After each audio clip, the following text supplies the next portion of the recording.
안녕하십니까. 평신도 교회를 꿈꾸고 달려가고 있는 황창한 성도입니다.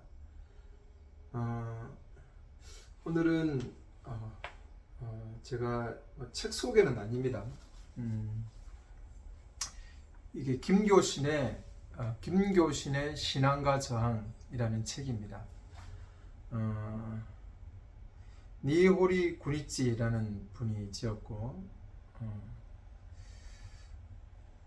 한국 무교회주의자의 전투적인 생애, 김교신의 신앙과 저항이라는 책인데,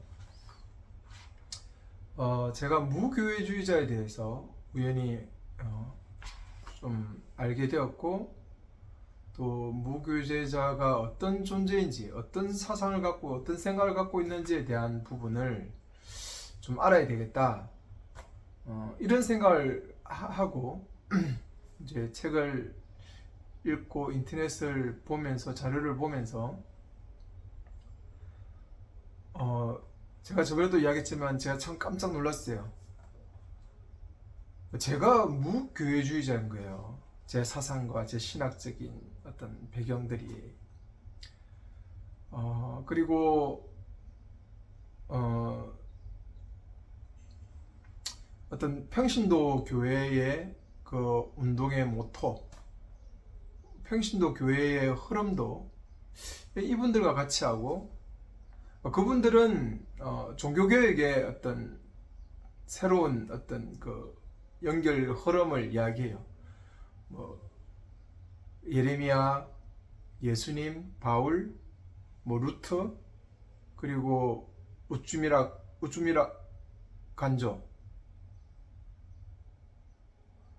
이렇게 어떤, 그리고 이제 이런 무교주의 운동의 어떤 흐름들을, 역사적인 흐름들을 이야기해요. 물론 그 부분에 대해서는 자기들의 어떤 그런 어떤 정통성, 이런 부분을 이야기하려 하다 보니까 그렇게 했다라고 생각하지만, 이분들이 주장하고 있는 그 내용들은 정말 1세기 교회 회복 운동, 그리고 평신도 운동, 이런 어떤 흐름과 같이 흘러가는 것들을 봤어요.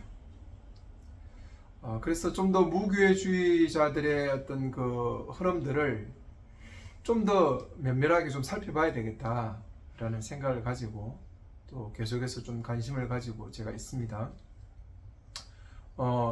솔직히 무교회주의자라는 생각들은 교회를 안 다닌다, 이런 단순한 어떤 개념이 아니에요. 그리고 어떤 교회가 싫어서, 교회의 어떤 그런 어떤 정치적인 어떤 이런 문제들, 어떤 교회 안에 있는 여러 가지 문제들이 싫어서 교회 나가지 않는 가난한 성도와 또 좀 더 개념이 다른 어떤 그런 부분입니다. 그래서 차라리 무교회주의자라고 이름을 붙이면서 그들을 비판하고 판단하고 어떤 그 모임을 모이지 않는 이런 부분으로 비판해가는 많은 무교회주의자들에 대한 비판의 어떤 영상들을 봤는데, 이분들은 무교회주의자가 진짜 뭔지를 모르구나 라는 생각들을 하게 됐어요. 여러분, 솔직히 무교회주의자가 아니고 무교회당주의자입니다. 무교회당주의자. 교회의 어떤 이런 제도권, 어떤 목사와 어떤 이런 장로와 이런 계급이 있는 이런 기존 교회에 대한 비판을 가지고 그런 순수한 평신도 운동을 주장했던 사람들이 무교회주의자들이에요. 그래서 무교회주의자라는 것보다는 무교회당주의가 더 옳다라는 생각들을 가집니다. 그래서 오늘은 짧게 그냥 이분의 어떤 그 사상을 논해놓은 게 있어요. 그래서 그걸 한번 읽어드리고 오늘 영상을 마치고, 계속해서 좀 무교회주의자에 대한 이야기들을 제가 좀 더 공부하고 고민한 부분들을 좀 나누도록 하겠습니다. 너무 여러분들이 어떤 단편적인 지식을 가지고 그것이 하나님을 위하고 바른 것이다라고 생각하시면 안 돼요. 정말 세상은 넓고, 또 정말 하나님의 진리, 진정한 말씀을 끝까지 추구하고 쫓아가는 그 열심들을 여러분이 좀 포기하지 않고 했으면 좋겠어요. 내가 그냥 전통이다, 내가 지금 하고 있는 이 신앙이 옳다라고 하는 그런 어떤 좀 부분에서 정말 깊이 있는 반성을 한번 해보실 필요가 있어요. 여러분의 신앙이 어떻게 형성되는지 모르겠어요. 어떤지 목사님이 들려주는 설교, 단편적인 생각들, 그것이 정말 위험할 수 있죠. 저도 제 어떤 그 살아온 제 신앙 이야기 하면서 제가 어떤 선배와의 그 어떤 그 토론 속에서 교회가 뭔지, 그 전까지는 정말 신앙을 열심히 했죠. 그냥 주일 예배, 수요 예배, 그 다음에 어떤 일요일도 잘 지키고, 예배란 예배는 빠지지 않고, 주일 성수 문제를 위해서 월요일날 시험 쳐도 12시까지, 주일 일요일 12시까지는 공부하지 않고 12시 땡 지나야 공부하고, 뭐 이런 식으로 어떤 신앙의 어떤 그 흐름들을 가져오다가 교회가 뭔지에 대한 부분들을 새롭게 깨닫게 되면서 한 단계 좀 더 눈을 넓혔죠. 여러분, 제 꿈이 목사였죠. 그리고 목사가 됐습니다. 저는 지금 후회해요. 내가 왜 목사가 됐을까? 목사라는 이 한계점들이 평신도 운동을 펼치는 데 있어서는 정말 큰 걸림돌이라는 것을 이제 알게 되는 거죠. 예전에는 목사가 되려고 했던 이유도 하나님을 위해서입니다. 하나님의 영광을 위해서, 정말 하나님을 위해서 내가 해야 되겠다. 그래서 목사가 되려고 했던 그 자리에 갔을 때 제가 펑펑 울었어요. 나 같은 이런 죄인이, 이런 부족한 자가 하나님이 부르셔서 이 엄청난 하나님의 일을 담당하구나. 근데 지금은 어떻습니까? 목사가 하나님의 일을 방해하는 그 흐름 속에 있다는 것을 깨달았죠. 여러분, 내가 지금 하고 있는 것이 하나님을 위해서다?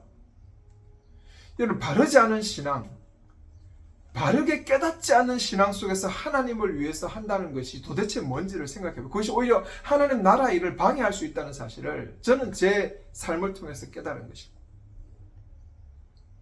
여러분, 무교주의자들 어떻게 알고 있습니까? 단순히 들었던, 그냥 교회 가지 않으려고 하는 사람들? 아니면 진보주의자들?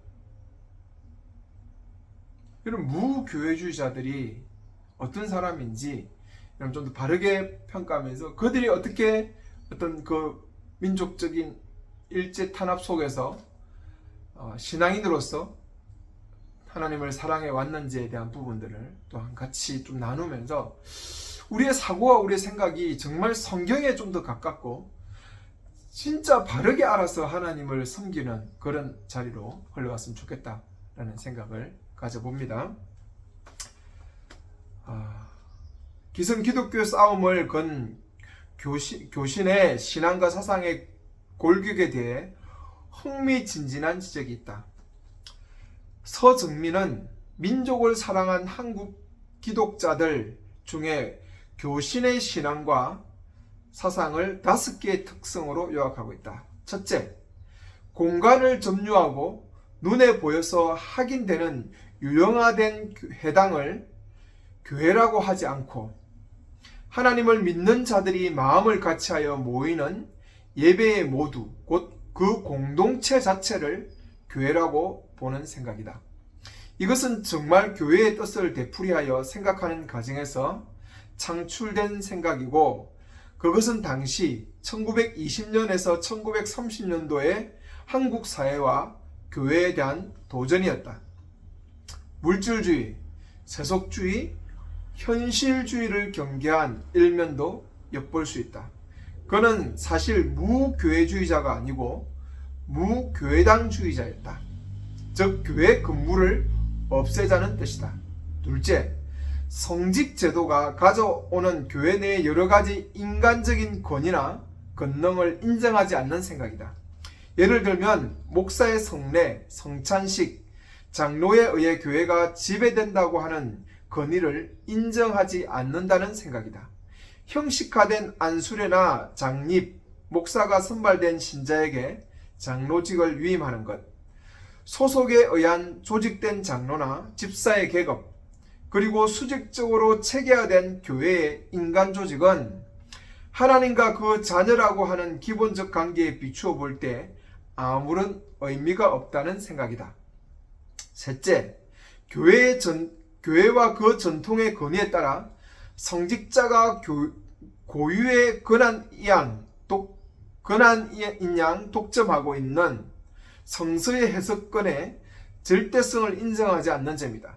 믿는 자는 모두가 각자 성서를 통하여 직접 하나님과 만나 은혜의 생수를 받아 마실 수 있고 신앙의 진리에 따라 각성한다고 하는 만인 제사장의 입장을 존중하는 생각이다. 이것은 참으로 중세 교회에 대하여 프로테스탄트 교회가 표방한 성서에 대한 태도를 더욱 명확하게 전개한 것에 지나지 않는다고 볼 수 있다. 그리하여 교신과 그의 신앙의 동지들은 성서를 읽는 것을 신앙생활의 최고의 중요 요건으로 하고 특히 원본의 뉘앙스를 그대로 살려 감동을 받기 쉽도록 성서 원어를 읽는 능력을 기르는 데 한층 더 노력했다. 넷째, 이와 같은 성서에 대한 태도와 밀접하게 관련된 것으로 투철한 직업 소명감을 가지고 있다는 점이다. 즉, 성직 그 자체와 성직자 고유의 권한, 특별한 성서 해석권을 인정하지 않고 믿는 자는 자기가 있는 자리, 자기가 있는 직업 자체가 바로 천직이고 성스러운 것이라는 생각이다. 이것은 그 자신이 체험한 생수와 같은 하나님의 말씀을 통하여 하나님과 만날 수 있다고는 확고한 입장을 견지하고 있었기 때문에 가능했다.